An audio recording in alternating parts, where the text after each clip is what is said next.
We're with the Moura Fish Stocking Group. We raise money throughout the year to put fingerlings in the river, silver barramundi and golden perch or yellow belly, as a lot of people know them. It's a lovely little spot here.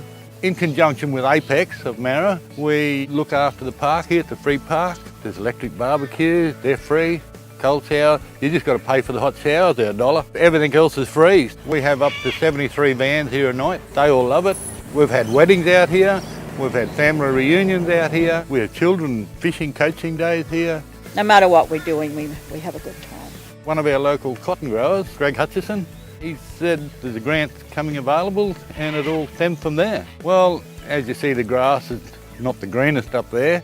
So we want to replace the sprinkler system up there. You see a solar light over the boat ramp here. Well, it doesn't work, it needs replacing. We did have a gazebo up the back. We had a big storm one night. One of these big gum trees fell over and annihilated it. So we want to replace that. So this money is going to help us achieve some of our goals. And we just enjoy looking after the river and the river system. Because if we don't, in future years, our great-grandchildren won't have anything. And that's what we've got to think about.